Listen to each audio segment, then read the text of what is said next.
Ingrid Marie Ronceville was born on August 2, 1975, in Renton, Washington. She was the only daughter of Georgia Boss, her devoted mother and closest family member. Growing up, Ingrid shared a strong bond with her mother, who remained a constant source of support throughout her life. Ingrid completed her high school education at Canyon del Oro High School in Tucson, Arizona, graduating in 1993. After high school, she decided to pursue a career in healthcare.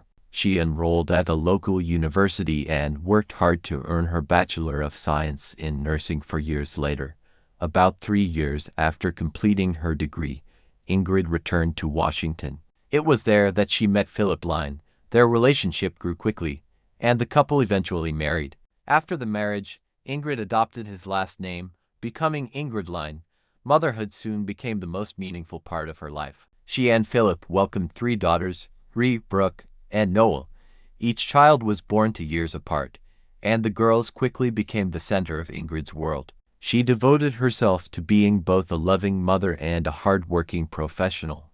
However, by around 2014, Ingrid and Philip began facing difficulties in their marriage. Eventually, they chose to divorce. The separation was handled amicably, and they agreed to share custody of their daughters. Despite the end of their marriage, the two remained respectful toward each other and maintained a cooperative friendship for the sake of their children. Around this time, Ingrid was working as a nurse at Swedish Medical Center. Her dedication to her patients and her professionalism earned her admiration from both colleagues and doctors. Nursing was more than just a job for Ingrid. It was a calling.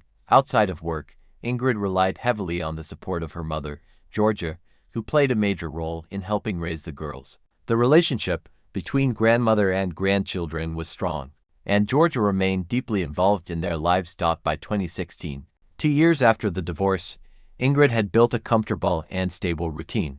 She lived with her 3 daughters in Renton, Washington, about a 30-minute drive from her workplace. She had a reliable career, close friendships, and a loving family. But as she entered her early 40s, Ingrid began to feel that something was missing. While she was happy with her life, she hoped to find a romantic partner again.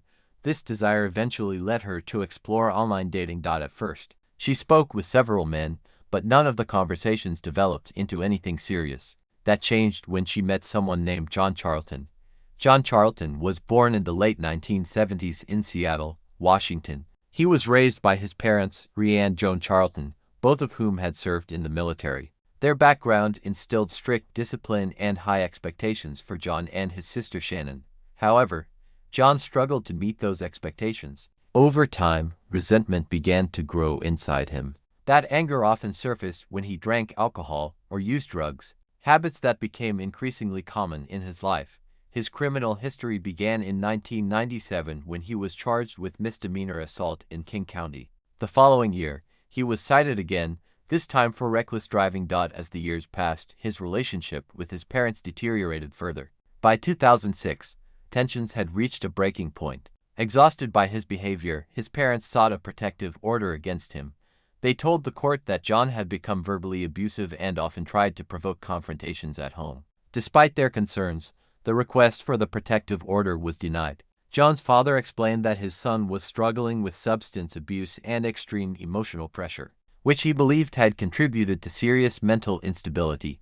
Just months later, John became involved in a far more serious crime. On June 24, 2006, south of Ogden, Utah, a woman and her baby were sitting in the back seat of their van while her husband browsed inside a bookstore. Without warning, John approached the vehicle, forced them out, and stole the van. Police were immediately alerted. The vehicle was soon located on Interstate 15, and officers followed it until it pulled into a store parking lot in Riverdale, Utah. There, John was arrested.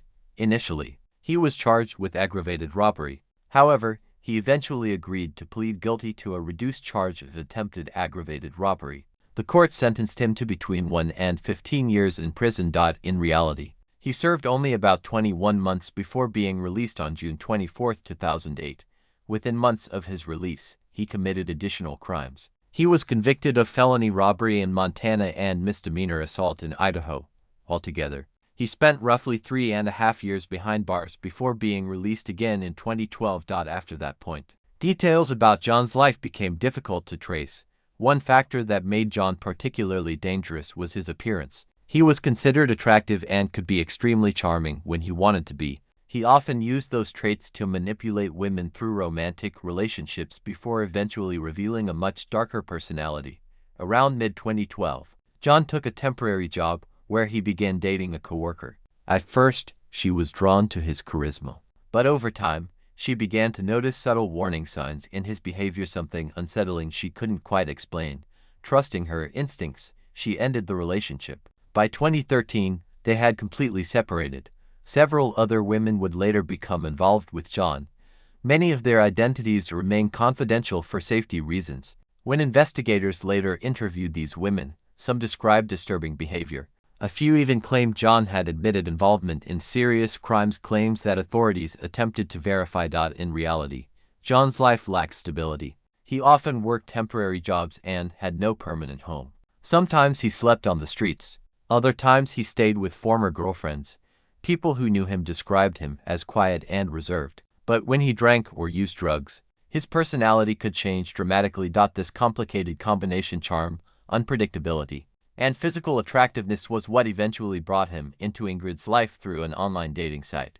After exchanging messages online and discovering shared interests, Ingrid and John agreed to meet in person. Their first date was scheduled for Friday, April 8th. They planned to attend the Seattle Mariners opening game. If things went well, they intended to grab drinks afterward. The night before the date, Ingrid excitedly told friends about her plans. She also arranged for Philip to watch their daughters that evening.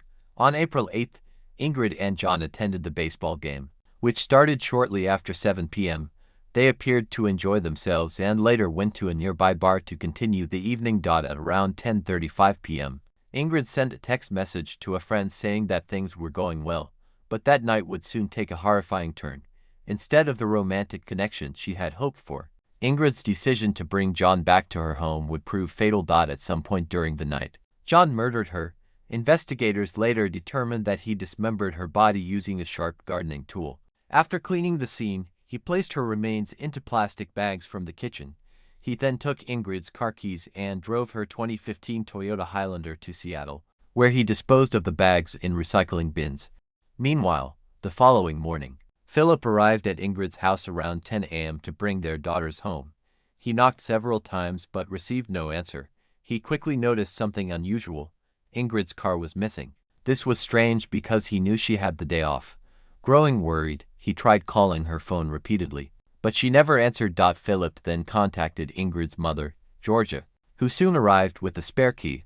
When they entered the house, they immediately noticed something strange. Ingrid's purse, wallet, and phone were still inside the home, but Ingrid herself was gone. Georgia checked the last messages on her daughter's phone and found texts from John discussing the previous night's date. She sent John a message asking if he knew where Ingrid was. John replied that they had gone out together but had separated after the game because Ingrid needed to return home to her daughters. Georgia then told him that police might want to speak with him.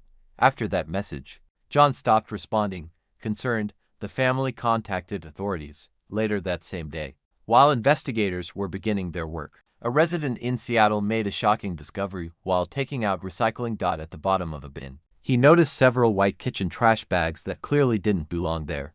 Curious, he lifted one. The bag felt unusually heavy and tightly wrapped. Seconds later, he saw something horrifying, the outline of a human face pressing against the plastic. He immediately called emergency services. Police arrived within minutes. Inside the bags were human remains, a leg, a foot, part of an arm, and a head. Back in Renton, Ingrid's disappearance was quickly spreading across social media as friends and family asked for help locating her. When investigators compared the photos online with the remains found in Seattle, they confirmed the devastating truth. The remains belonged to Ingrid. Police then searched her home and discovered evidence suggesting a brutal crime had occurred there. They found an almost empty box of garbage bags, identical to those found in the recycling bin. Blood traces were discovered in the bathtub drain. Leaning against the bathroom wall was a pruning saw covered in blood, tissue, and bone fragments. Police soon located Ingrid's vehicle in downtown Seattle on April 11, 2016.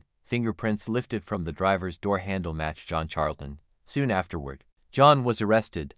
On April 11, 2016, he appeared before a judge. His bail was set at $5 million, which he could not afford. He was held in custody as the primary suspect in Ingrid's murder. As the investigation continued, more disturbing details emerged. The autopsy later revealed that Ingrid had been strangled before her body was dismembered. Her death devastated the community. Hundreds gathered outside her home for a vigil to honor her memory. In October 2017, John Charlton pleaded guilty to first-degree premeditated murder. His sentencing took place on January 5, 2018. In court, Ingrid's family delivered emotional statements describing the pain of losing a beloved mother, daughter, and friend. The judge stated that if it had been legally possible, she would have sentenced John to life in prison. Instead, under state sentencing guidelines, he received a sentence of 27 years and 9 months.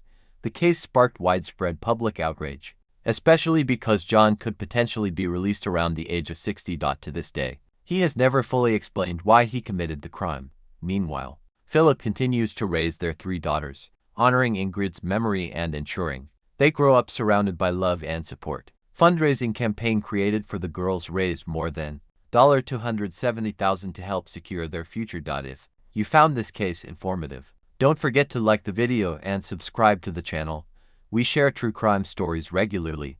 Until next time, stay aware and stay safe.